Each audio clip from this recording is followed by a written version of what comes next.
حرکت بازیکنان ذوباهن اصفهان پشت محوطه جریمه.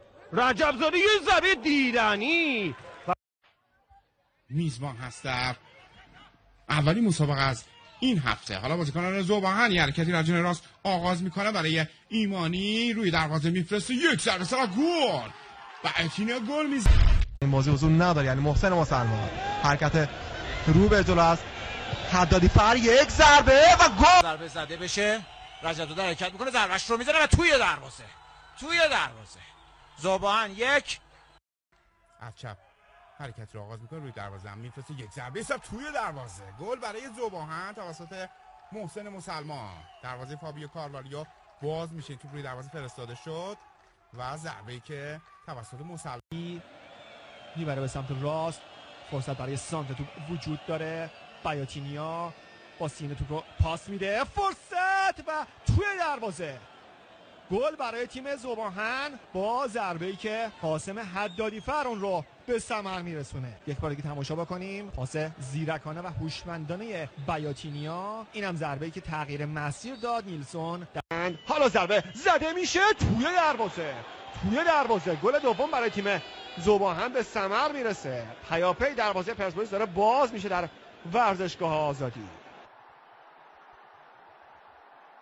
یه موقعیت برای بازیکنان ذوباهن، اونا در 4 دقیقه پایان دارن فشار میارن. یک شلیک دیگه به توی دروازه. علیرضا محمد. رجب زاده با پای راست تند و تیز و گل اول رو میزنه تیم ذوباهن. مهدی رجب زاده.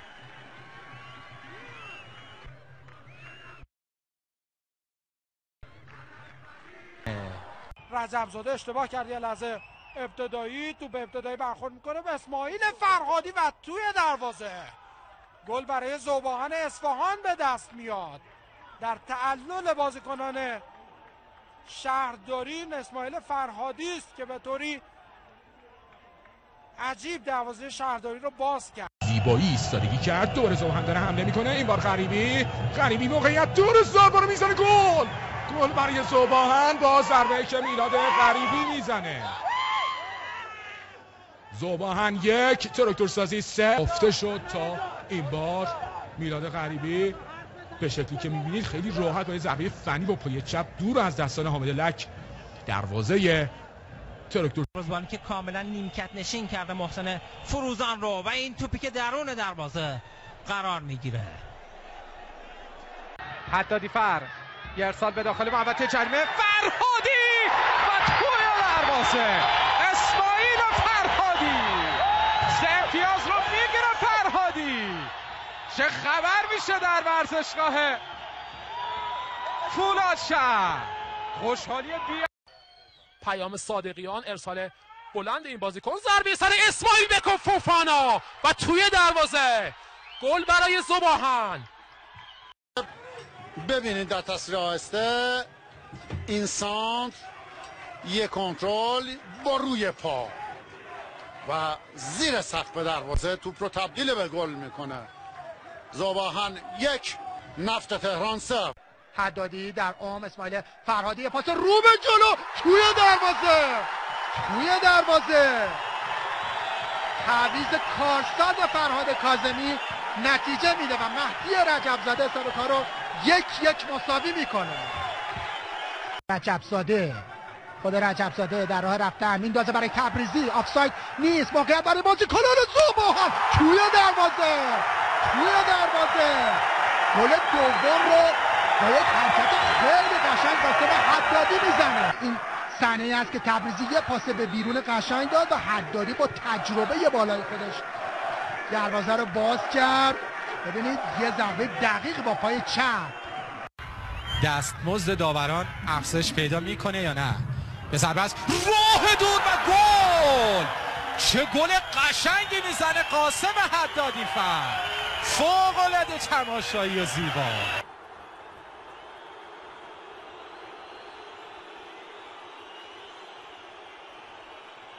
نگاه کنید از چه فاصله ای با چه دقتی عالی به توپ زد. اشوری با پای راست بلند توپ رو میفرسته به داخل محوطه جریمه. موقعیت برای ذوباهن.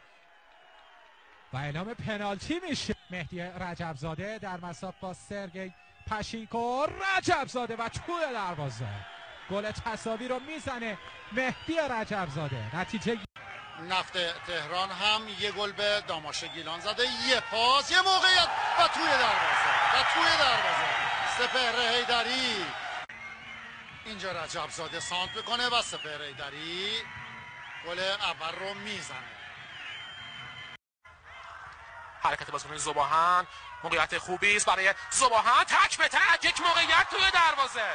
گل اول برای ذوباهن. مهدی رجبزاده بلند میفرسته، یه بغل پا و توی دروازه سپهر حیدری از غفلت مدافعین تیم سایپا استفاده میکنه و در دقیقه 11 یاران ذوباهن پشت محوطه جریمه یه موقعیت عالی داره فراهم میشه و گل چهارم هم برای ذوباهن به ثمر میرسه.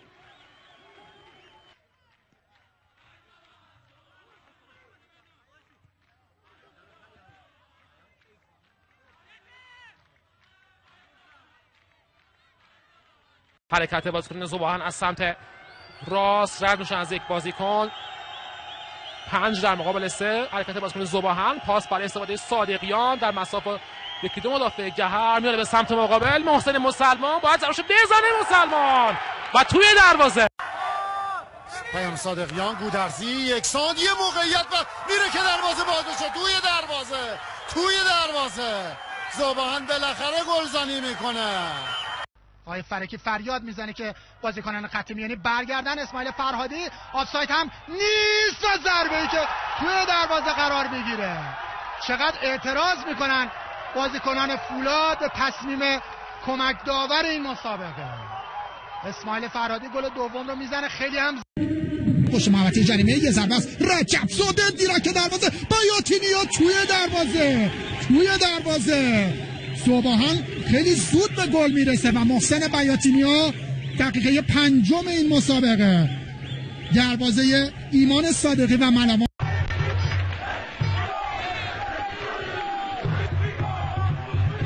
با این گل ذوباهن 1-0 از مصر پیش افتاده.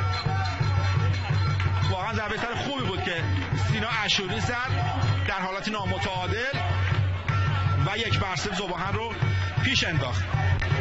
لمان شوتزن رو سر توپ میزنه، خوب این کارو انجام میده. محسن مسلمان به روی دروازه، یک ضربه سر توی دروازه سپهر حیدری گل میزنه، خوشحالی هم نمیکنه. حدادی فر یه توپ بلند پشت مدافعین، فرصت برای تبریزی، یه دور میزنه تبریزی و حالا گل برای ذوباهن. بهتر هم میتونست البته روی این توپ عمل بکنه فلاحزاده، اما به هر حال گل برتری برای ذوباهن به ثمر رسید. ذوباهن 1، راه آهن 0.